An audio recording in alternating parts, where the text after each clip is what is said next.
garage. Today, we don't have a whole lot going on. I'm waiting on parts to come in for the TJ. I'm waiting on parts to come in for my Suburban. So we really don't have a lot going on. So it was kind of nice out. I thought I'd take this opportunity to clean the garage. So while I'm cleaning the garage, I ran across some oil filters that I had bought, and I said, you know what? I haven't changed the oil in the TJ. That's that 98 TJ we bought about, I guess it's about 2 months, maybe 2.5 months ago now. So changing the oil or draining your coolant or something like that is something that you could do real easy, that you don't have to be on top of. And I like to do something like that when I'm cleaning the garage or doing something else. So what we'll do today is, while I clean the garage, I'm going to change the oil at the same time. And it'll be a real quick, basic video today about changing the oil. Something really basic, but yet something some guys don't even want to touch, and that's why they're watching videos on YouTube, because they don't want to get their hands dirty, because they really don't know what's going on. So changing the oil is a real cheap maintenance thing you could do yourself at home in your driveway without any special tools. So we're going to get that done on the I got my old man glasses on. I'm ready to go. What I do have here in the garage is an old quart oil container that has a clear opening on the side so you can see how much is in it. And what I use this for, and a trick that a lot of people do, which doesn't save you a whole lot of money, but when you're changing the oil on 4, 5, 6 project vehicles and your daily drivers that you might have laying around, you do go through a decent amount of oil. And there's a lot of oil, and any old-time mechanic will tell you, there's a lot of oil left in a quart of oil or a gallon of oil that that you may have dumped into your engine. So what I do is I have this, and I put a piece of black tape around it so that I know this is my can of oil drippings oil, I'll call it, and in here I have one that's been sitting for a day or so. But whenever I do an oil change and I put the fresh oil in, this empty can of oil usually, or bottle of oil now, no more cans, but this empty container of oil, let's say container, this empty container of oil has a little bit of oil in it. It might be an ounce, it might be half an ounce, depending on how much you let it go in. It could be more or less, but there is definitely residual oil in here. And what I do is I just dump it in like that, and I leave it like that while I'm doing other stuff. And then after at least an hour, if not 2 hours, sometimes overnight, I'll throw this one away and I'll grab the next one until I get them all done, all the empties that I have laying around before they go in the trash. And you would be surprised how much oil you wind up getting in this quart of oil. And I do it with transmission fluid in the same quart, you know, because it's only a little bit. Transmission fluid, motor oil, gear oil, as long as it's clean oil, I dump it in here. A little bit of transmission fluid in your crankcase oil is not going to hurt anything, as long as it's just a little bit. It'll actually, some old mechanics say that you should do that to free stuck lifters. I don't know if I would put a whole quart in my crankcase. It might be okay, I don't know. Comment if you have any pros or cons with regard to that. But anyway, it's just a little bit of oil. You'd be surprised how fast this thing fills up. And what I use this for is to fill the oil filter with oil before I spin the new filter back on. So I'm going to do it on this Jeep. The Jeep, you really can't get a good fill like you do on a small block Chevy where the filter goes straight up.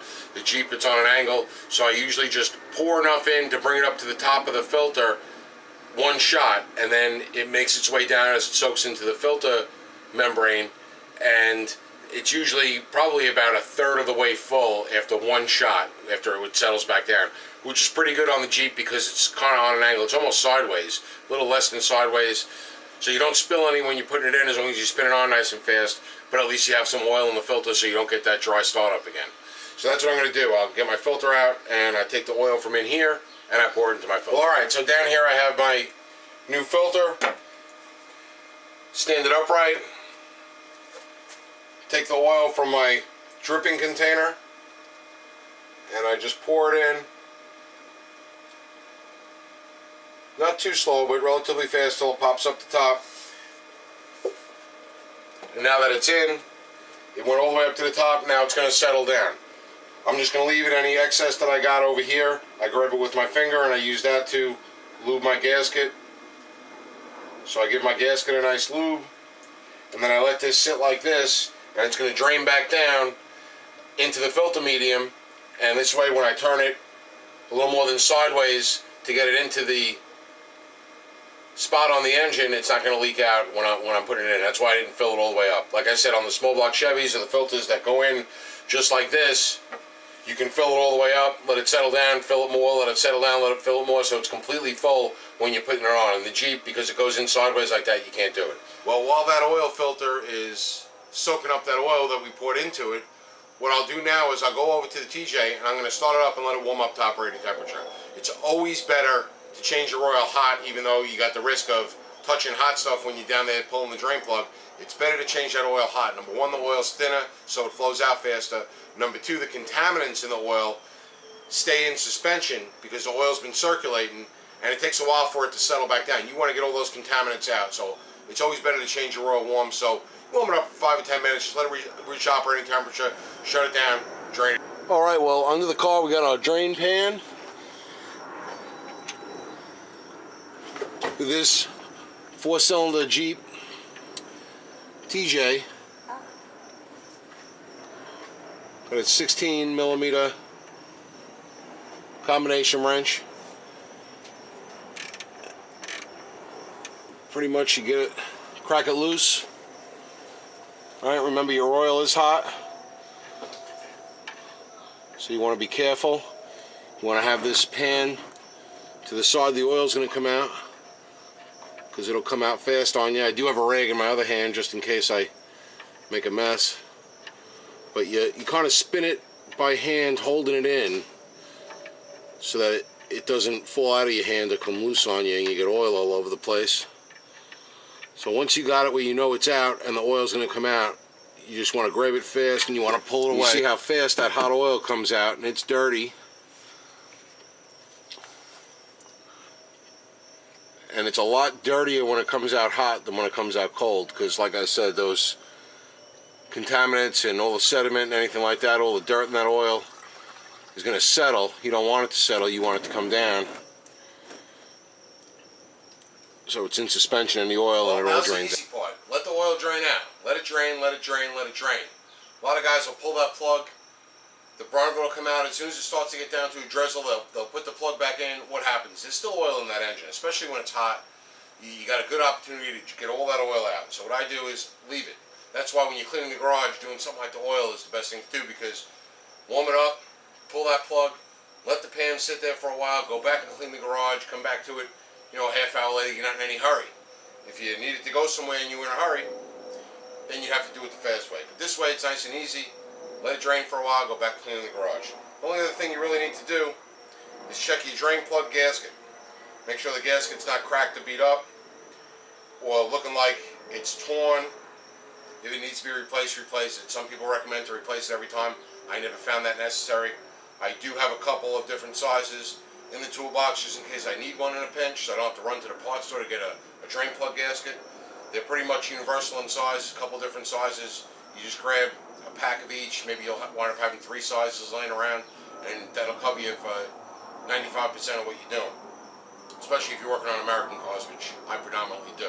So I looked at my gasket, it looks good. I cleaned it off with a rag. I'll set it to the side right alongside my wrench, and when it's all done draining, after I go in the garage and clean up a little bit more, we'll put the plug back on and pull the filter off. So it's just down to a very, very slow drip now, so I'm going to spin the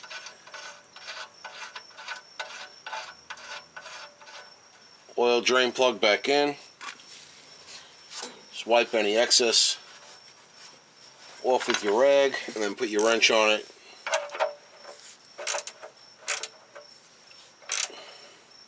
And tighten it up. Pretty much get it so that it's tight, and just give it a little like that, and you're good to go. The gasket smushes down, holds it in there,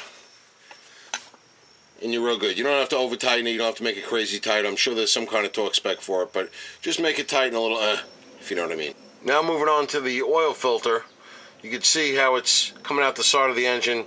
In this particular TJ, it's tough to get out from the top because you have all the AC stuff in the way. So you come in from the bottom and try to get it. Sometimes you can get it off just by hand. Sometimes you need a wrench just to crack it loose. You don't need a wrench to put it back on. You put it back on hand tight. Alright, it's a little too tight to get off by hand. So I got the oil pump strap wrench on until I can crack it loose a little bit. And then the rest of the way it goes off by hand. some oil is going to leak out.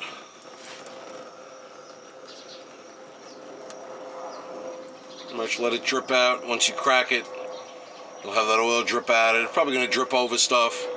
Of course, on this TJ, it drips on the exhaust. And pull it the rest of the way off. Try to keep it upright once you get it completely off, because there is oil in it yet. Alright, putting the new filter in, just like taking the old one out. So remember, it is full of oil or partially full.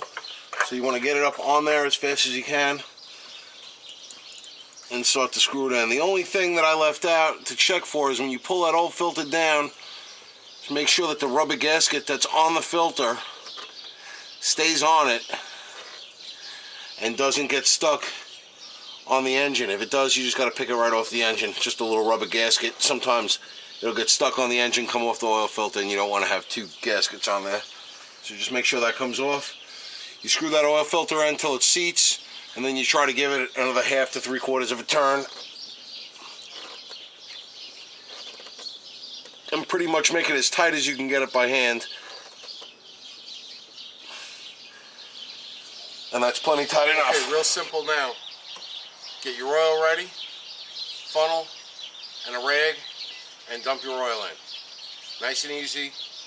This is a 105,000 mile 4-cylinder Jeep, so it calls for 1030 oil, but what I had was, I got about 2 1/2 quarts of 1040, a full quart of 1040, and 2 quarts of 530. It's only a 4-quart, a little over 4-quart system with 105,000 miles on a 4-cylinder engine. After 17 or 18 years, however old this vehicle is, it really doesn't matter whether you're using 1030, 1040, 530, mix them up. It's really all the same in something this age. Calls for 1030, so I'm using half 1040, half 530 to me. That's 1030, good enough. Hi. Say hi. Hi. Look, my wife's here. See, interruptions never help. Yes, dear. I'll talk to you later. So you go over to your fill, take the cap off, put your funnel in,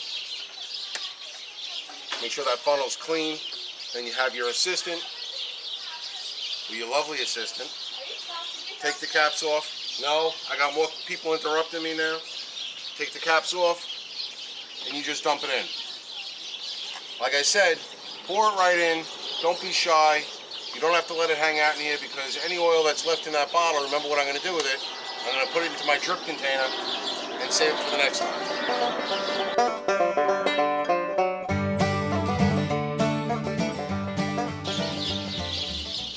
Alright, now you're going to pull that funnel out. After it all drains in, put your cap back on. Let it sit for 2 or 3 minutes. Let that oil out of the valve cover area drain all the way down to the engine. Start it up. Let it run for 2 or 3 minutes. Shut it back down. Let it sit for a couple minutes. And then check the oil top off as necessary. Why is she helping me today? Why are you helping me? You're nice? Nobody's ever called you nice. They've called you a lot of things, but nice ain't one of them. Why'd she help me today? She helped me because this is her Jeep. And she's still learning how to drive the 5-speed. But this is her Jeep, so she better help me on her Jeep. No? You're not going to help me on your own Jeep? That's it for Axel's Garage. We'll see you next time.